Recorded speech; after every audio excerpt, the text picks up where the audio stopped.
So we've gotten official word that there are going to be 15,000 words in the Balance Manifesto that we are getting over the next few days. Now, according to a tweet by Path of Exile, this is going to be split up into 3 separate days and 3 separate parts. That is, part 1 being Flask and Ailment Mitigation, part 2 being core character defenses and recovery, and part 3 being auras, curses, and elemental damage over time. I don't have very many problems with the first one. This is something that we were all expecting. Flasks and ailment mitigation were something that they said that they were definitely changing. However, the next 2 have 2 parts that I wasn't really expecting to see as main headers for the Balance Manifesto, and that was recovery and elemental damage over time. I'm going to talk a little bit about my thoughts, whether or not I think these are going to be overall buffs, overall nerfs to each of these things, and what to look out for in the next couple of days, and my hopes as well.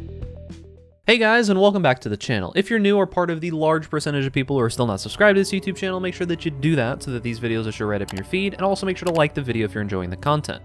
Now, I want to go over a little bit of my thoughts on each individual part here, so we're going to start with part 1. Now, Flask and Ailment Mitigation, I'm not surprised to see this on the list. I did think that it would be one of the major days. They have told us that they're going to be putting some changes to Flasks in the sense of they're going to be doing Flasks that are reactive and Flasks that are proactive, meaning that since mana and life flasks are something that you pretty much only really use reactively, mana can sometimes be moved away from that because of things like enduring, that it's better to have reactive mods on these kinds of things, like, well, I need to remove things when I use a life flask. However, on other flasks, which are essentially just stat sticks, you really need more preemptive modifiers, like something that you're like, all right, well, I need to prepare for this that might be coming, so let's go ahead and do that. I don't really have a ton to talk about when it comes to flasks. I just want to see what they're doing. I really hope that the new system that they're going to be making here is going to be good. We're just going to have to wait for that. I will be making videos talking about each individual part as we go forward over the next couple of days, so make sure to look out for those. If you're just looking for a quick take on each of the different individual sections, I'll just give you a quick idea so you don't have to sit there and mull through thousands of words if you don't want to. The interesting part about this is going to be ailment mitigation. Now, we heard in some of the interviews with Chris Wilson that they were looking to put ailment mitigation in more places in the game, meaning like into god powers as well as into like guard skills and auras and things like that. I think that there's going to be like potential immunity to one of the ailments in the god powers at a time, and maybe we can get like Molten Shell would give you immunity to ignite and things like that that makes sense, right? So I think that that would be nice, and I feel more so than ever that I really just don't want freeze to be in the game. Like, honestly, freeze just kind of feels bad. Like, yeah, it's a good defensive layer when you're using it yourself, but when enemies freeze you, I have never felt more like anger in Path of Exile the entire time that I've played than right now when I'm out of freeze flash charges and I randomly just get frozen for like 5 seconds and I can't do anything about it. Very frustrating. So being able to just choose something that's like, yep, take freeze off of my list and never let it come back into my game again, I'll be super happy. I hope that that's going to be the case. That's really all I have to say about part 1, because part 1's not too surprising and it shouldn't be too surprising for any of you. However, moving into part 2, we have core character defenses. I'll talk about this shortly because this is another thing that I did expect. I really hope that the Fortify changes make it a worthwhile melee defensive layer and make it something that is worth investing into and doesn't just completely annihilate it for the entirety of the game. I think that having Fortify for melee type characters is a very, very needed thing.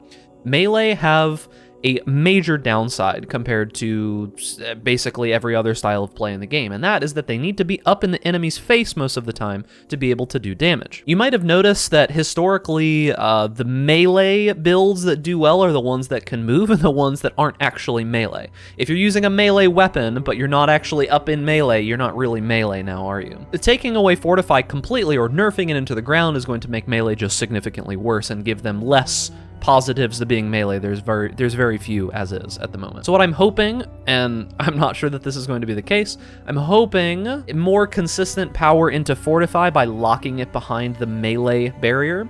There's one major problem that I feel. I worry because of what Chris Wilson said in the podcast, was that they said that depending on like the damage that you do, like if you hit really hard, then the Fortify would be very powerful. Well, what about melee builds that hit softer but more often?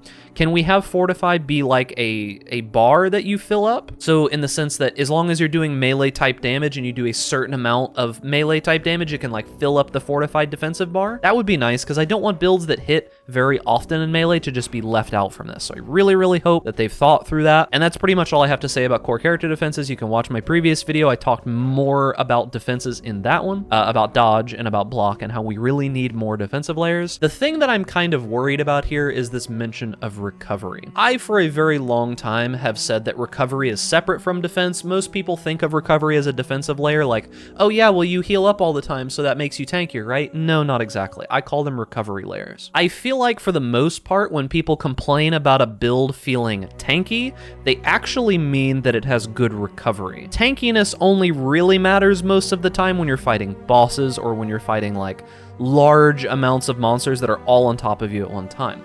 Recovery is actually the thing that makes the build feel like smooth, I guess you could say. And this could go one of two ways. Honestly, if this is a buff to forms of recovery, I would be surprised just because I don't really think that recovery needs a huge buff at the moment. But if this is a nerf, it's really going to have to come along with some like monster damage nerfs, some massive monster damage nerfs.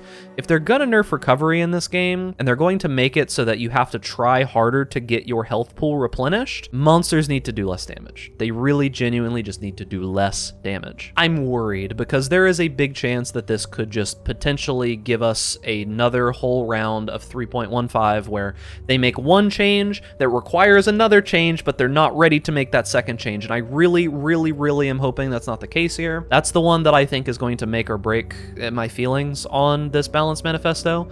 And then we got part 3, auras, curses, and elemental damage over time. Auras and curses I was expecting to see on here because we've talked previously about how aura bots are kind of a problem, and that includes, you know, like curse bots and things like that. So I think that we're probably going to see some limitations to the way that auras and curses work. Maybe a maximum amount of auras, maybe a less effectiveness of curses from other players. I don't know how they're going to go about it. I'm curious to see what they have. I talked at length about this in the previous video as well, but elemental damage over time. What is this referring to? Is this just meaning in general? Because they could mean both players and monsters here. Recently, we got some pretty big nerfs to cold damage over time, as well as to fire damage over time, meaning ignite. Cold damage over time lost hypothermia, and it isn't really in a great place at the moment, to be honest with you. Like, Creeping Frost is, like, okay, but it's not really great anymore by any means. I'm not even recommending it going forward until I see some massive changes to it. Ignite got nerfed pretty hard, and it's in a rough spot right now. You can make Ignite work with tons of money, but it was already difficult to scale Ignite before, and because of the Elementalist changes, which was like a breath of fresh air into Ignite builds, it's kind of fallen off again. So I'm really hoping that maybe we see something like Ignite being affected by fire penetration. That would be really cool. Maybe some love for cold damage over time, and maybe the introduction of some lightning damage over time abilities. That might be interesting. I really don't know how to feel about this because it's kind of just out of left field. I think this might have been something they were already planning to do previously because it doesn't really seem in line with things that people are upset about. So maybe that's the case, that this is just something they had already had ready for this patch. So it could be a lot of things. I'm relatively positive on this part 3. I think part 3 will probably be good, but now we're going to get to the stuff that I'm surprised is not listed on here. And I guess I had wrong expectations. Maybe I'll be wrong here as well, because what I was hoping is that we would get earlier information on what they think that they need to like pull back on ability-wise, what kind of archetypes are doing well or not doing well. Like, I thought we'd hear about totems, I thought we would hear about traps, I thought there would be a whole day dedicated to like skill balance in Path of Exile at the moment, because I feel like it's a big topic that a lot of people are worried about. And I don't see that highlighted anywhere on this list. Is it something that we're going to hear about soon? Is it not in any of these days whatsoever? Because if we're once again not going to get solid balance change information, it's going to be kind of upsetting, because as a content creator, I want to be able to provide you guys solid builds going into the next league. Now, a lot of people did enjoy the changes that happened in the last patch simply because the fun part to Path of Exile for them is simply, you know, figuring out new builds. When the meta gets massively shifted up, they have a lot of fun because they can try new things, or they feel forced to try new things. But something that I feel that a lot of the people that I speak with, either on my Discord or on my Twitch stream at twitch.tv/BigDucks, which you should go follow, by the way, down in the description, is that they feel that they just want to be able to play the build that they enjoy, or they want to just have a build that they know is going to be solid. And I feel like what happened in 3.15 is that the meta got completely reset, and we didn't really have a lot of clear options on what was going to be best. We've got a little bit of a more clear option now than we did before, but it's nothing super powerful, right? In my mind, the meta going forward into the next patch is like, well, depending on how hard FR totems get nerfed, it still might be okay. Traps seem pretty good right now. Spectral shield throw seems pretty solid. I was expecting to see a whole day dedicated to some of these kinds of things instead of, you know, all of the other stuff. But like I said, I guess my expectations were just set wrong. Because I feel like if I and other content creators had more time to be able to say, hey, we think that these builds are going to be good, you should try these out, I think that it might be better off for everyone. Because when you go into the league and you have no idea what's going to be good, for some people that's exciting. But for other people, they just feel like, well, it takes so much time investment to be able to play a character in a new league, and it's so many hours. Do I really want to spend, you know, 3 or 4 days, maybe even a week leveling up to maps just to find out that the build that I chose is bad or not as good as we thought it was going to be? And then I just really don't feel like I want to re-level again, and then you quit, and then you miss out on the entire league, and you just have a overall sense of unease or being upset with the game in general, and maybe you don't want to come back, or maybe it upsets you enough that you're not going to come back this league. I feel that that was a big problem this time around, and I was hoping that we would get more balance changes in that regard around now, but instead it looks like that's not exactly what we're going to be getting. But maybe I could be wrong, and maybe they're just not nerfing any of that stuff for the most part, and it's just going to be minor little tweaks, which I would be appreciative of, but I mean, I would have at least liked it to be mentioned, I guess, in some of the headlines. So as I said, look forward to a couple of videos talking about each individual day if you want just like a brief breakdown of what all of those days and everything that's going to be in those lists, because it's probably going to be about 5,000 words per part.